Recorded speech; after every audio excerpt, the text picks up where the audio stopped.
Not all games are heavy on the UI, but your game will at least have a settings menu, and most players will have to use it to adjust volume or check controls. And for plenty of games there are menu systems for upgrading abilities and weapons. UI is in my opinion one of those things that can easily bug the player, and quite often not something that people want to explore or get stuck on. So we will look at a few games and their UI, bash some and praise others. Let us first start with the most simple advice. Don't reinvent the wheel. If you have a menu system, the player is going to have used many menu systems in the past, and they will expect to be able to interface with it the same way they have always done. Here is the menu system in HUD. It tries to have a very minimalistic design, but it frankly just feels confusing to use. This is a flag, so we kind of know it refers to language, but it still feels unintuitive. This is clearly the full screen or windowed icons, and that is what it changes. But this is not where we expect to see the windowed icon. This just says hi, and is clearly referring to graphics, but it's still just weird. HUD is a really small game, with not many options to begin with, so it doesn't really matter. But I still maintain that we shouldn't stray too far away from established norms. Most people really don't want for interfaces they're used to change. Think of how many people still use old Reddit, even though new Reddit is by no means a bad interface.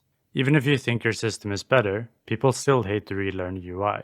So let's look at some norms for a standard menu. You have tabs for each category of options at the top: controls, graphics, audio, and miscellaneous. For each option, you state the thing it controls using standard established words. So you control language. On which language you control English. You could have also added a flag, but it's still kind of expected that you can read which language it is that you want to change to. And you could have said full screen and also show the icon. But don't drop the text if it isn't necessary to save space, like it would be in a video player. Similar with game UI, we have health, which can be either a bar or discrete lives, depending on how you have implemented it. Upwards of 100 health, we expect a bar, and if you can take 5 discrete hits, then we expect sort of discrete lives to indicate that. Any energy or mana bar is usually smaller than the health bar, and beneath it. Or in Hollow Knight, like a separate bar like this. Most people don't really care about the originality of your UI. They don't want to think about the UI. They want it to work exactly how they expect it to work. They want it to be intuitive.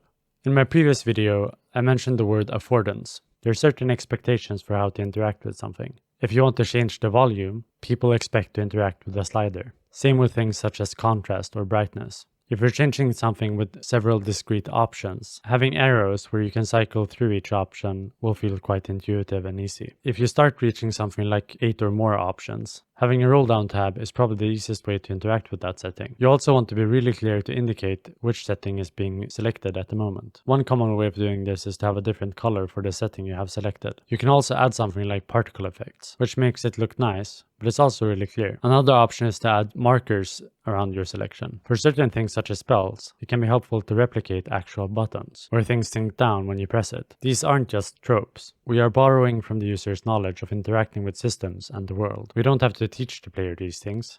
You just know it. And something similar people often expect is to have a tooltip for complicated things. For this, the user will expect to be able to hover above a thing and be shown the tooltip. In order to be extra obvious, it can always be helpful to stack affordances. UI is often one of those things where it can be fine to be blatant. We can add both particle effects and a color change for the selection. We can add both an icon indicating the option and a clarifying text. On a similar note of being obvious and blatant, it can be really helpful to remind the user of things they might forget. Suppose you have selections set on X and Z. Write that out in the bottom of the menu. I literally got stuck in this menu in the messenger because I forgot what the back button was and they removed the escape as an option. I resolved it by mashing every key in my keyboard, and I still don't know what the back option in the messenger is. One more thing that can ensure that the player is unlikely to get annoyed is to have more than one option of control, somewhat similar to what I mentioned earlier. Suppose you want your selection to be on the attack button. It still doesn't hurt to add selection on enter and be able to select using the mouse, much like you can in Hollow Knight. It just doesn't hurt having several options to control the same thing. In this case, it's generally just helpful because it reduces confusion. You might think that analyzing the settings menu for games is not relevant for game UI, but I just recently started playing a bit of Tales of Iron, and if we take a look at how it handles upgrades and inventory, it implements a lot of these things that I've mentioned. Things largely look like buttons, and when they're hovered, they turn yellow. Affordances are stacked, audio and visual feedback. Resistance or upgrades are a bar. The back button is on escape, and it explicitly informs you about this. So even if this is an inventory system, it still utilizes a lot of these basics. It just looks better. It can also be helpful to have options for power users. For instance, in Rogue Tower, you click on the tower you want to build, and then you place it. Then you click again and place another tower. Then you click again and place another tower. Kind of slow, but if you hold down shift when you place your tower, you can just keep placing towers without having to reselect. This is the exact same controls used in StarCraft and Warcraft. In Rogue Tower, they could have even taken this one step further and made it possible to select towers using any keyboard button and show which key selects which tower next to the icon. Like in Dota, where the spells can be selected using your mouse, but players will generally just use their keyboard, and they can see which key controls what if they ever were to forget. And the keys are stated, reminding the player how to interact with the system. It maybe doesn't look good,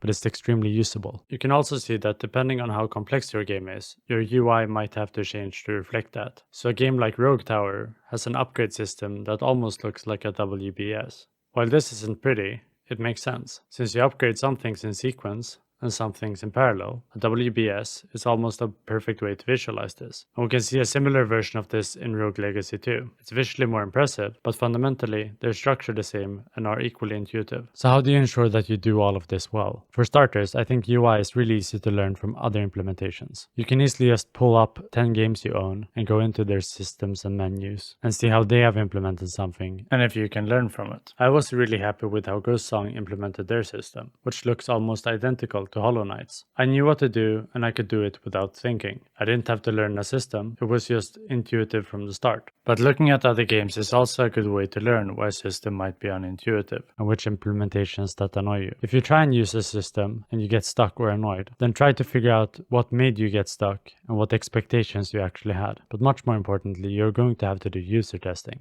I've given the same advice in my 2 previous videos, but for UI, we can quite easily take this one step further. Write down a thing that you want the user to accomplish. You take a friend or someone you know, you tell that person to go into the settings, adjust the volume, and change the language, or something similar. Then you watch them try and do this, and see if they took the same path that you expected. This can be more tricky to do in a platformer, but for a lot of games, such as Rogue Tower, they will have a set of tasks that they need to perform in order to play the game. So ensuring that those tasks are easy to perform can be really helpful and important to test. So in Rogue Tower you could do something such as tell the player to select a ballista tower, place it, then upgrade it, and then demolish it. So you have a list of instructions and you see if they know how to perform all of those things intuitively. So you watch them try and figure out how to do these things, you time them and take notice if they took the quickest path or started out by looking at a place that you didn't expect. Then you try and improve your systems from what you've learned and make it more intuitive. And you can actually do this for platformers, such as telling a player to add a charm to their character, open the map, switch weapons. So anything where you have a clear function that you expect the player to be able to perform. Give them a task that they need to perform